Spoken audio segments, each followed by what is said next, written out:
Sr. Ministro, Sr. Secretário de Estado, Senhoras e Senhores Deputados. Nesta audição, que já vai longa, ouvimos um pouco de tudo até agora. Inclusive intervenções um pouco mais radicais que lembram acusações feitas a uma Ministra da Saúde há uns anos atrás, quando ela era acusada de dolo por aquilo que tinha acontecido no âmbito do seu Ministério. Eu pergunto se subscreve estas afirmações radicais sobre aquilo que foi feito nos últimos anos. E eu faço esta pergunta, Sr. Ministro, com maior sinceridade, pelo seguinte. Fui relator, por exemplo, da Comissão de Inquérito ao BPN. E nunca consegui subscrever aqueles que questionaram a posição do Ministro Teixeira dos Santos quando defendeu a nacionalização com base no risco sistémico. Não subscrevi as críticas. Qual de nós? No fim do jogo é muito fácil fazer o diagnóstico. Agora, qual de nós, do ponto de vista de seriedade intelectual, pode jurar que não havia risco sistémico em 2008? Penso que nenhum pode fazer esse juramento. O fundamento foi dado. Podemos depois discordar do que aconteceu posteriormente, dos custos que vieram para os contribuintes. Mas dizer que aquele risco não existia é muito difícil. Ou melhor, é muito fácil dizer 10 anos depois. Mas que dizer que naquele contexto ele não existia, quem é que pode, anos depois, jurar que não existe? E faço a mesma pergunta sobre as alternativas em 2013. 2012. Eu sei que o Sr. Ministro ainda há dias, ao Financial Times, dizia que o sistema financeiro português é muito débil, está muito débil. Mas não estava já débil nessa altura? E perante essa debilidade, o que é que seria promover a liquidação de um banco? Era uma alternativa. Ou quais são os custos de o meter dentro da Caixa Geral de Depósitos? É uma posição ideológica? Muito bem. É uma posição ideológica?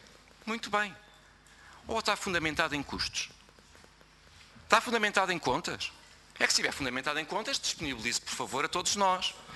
Para nós sabermos o que é essa incorporação na Caixa Geral de Depósitos em 2012, o que é que isso representava. Num momento, por exemplo, isso seria aceite de uma forma simples por todas as instâncias europeias. Quando nós sabíamos que em 2012 havia a corrida ao resgate cipriota com as consequências para todo o tipo de depósitos. E, portanto, também estávamos num contexto especial, é só para mostrar que os contextos evoluem. E é muito fácil, 4 anos depois ou 3 anos depois, dizer a solução era esta. Temos sempre que pensar nas condicionantes do momento. E eu penso que isso aqui não foi suficientemente realçado. A menos que seja uma posição ideológica. Nacionalizar, meter dentro da Caixa, era a nossa solução, independentemente dos custos. Muito bem, é uma posição que pode ser defendida. Eu sei que é essa a posição que defende o PCP, é a posição que eles defendem. Justiça seja feita. Mas se for essa, que assim seja. Perante estes 2 anos, o Sr. Ministro, eu pergunto se é opinião ou se tem fundamentação para aquilo que aqui disse, de que pouco foi feito ou nada foi feito. Porque se tem fundamentação, por favor, disponibilize. Se foram feitas ou não tentativas de venda do banco. Foram feitas ou não tentativas de substituição da administração. Foram ou não foram apresentados planos de reestruturação. Portanto, foi algo, nada foi feito, ou tudo foi feito, ou pouco foi feito. Portanto, é opinião ou há fundamentação para a sua afirmação. Eu acho que isso deve ser realçado, porque o Sr. Ministro hoje não é um comentador, um opinion maker. Tem responsabilidades no país e no sistema financeiro.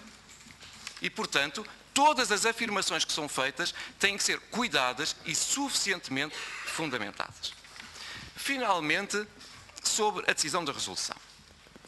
Algumas perguntas.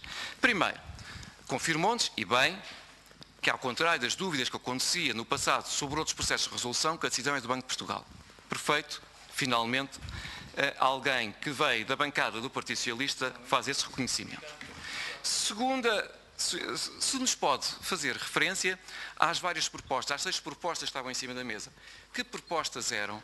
Quais as condições para que ser optado por esta em detrimento de outras?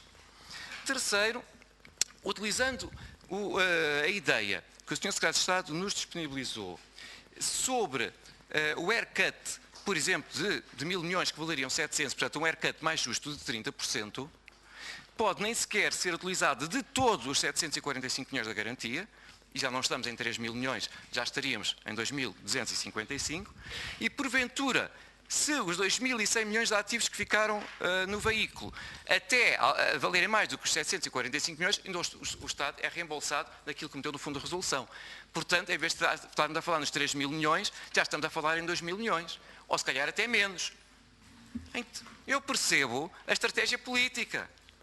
Vamos atirar com o valor mais alto, para depois dizer que, devido ao nosso esforço, afinal, é muito inferior.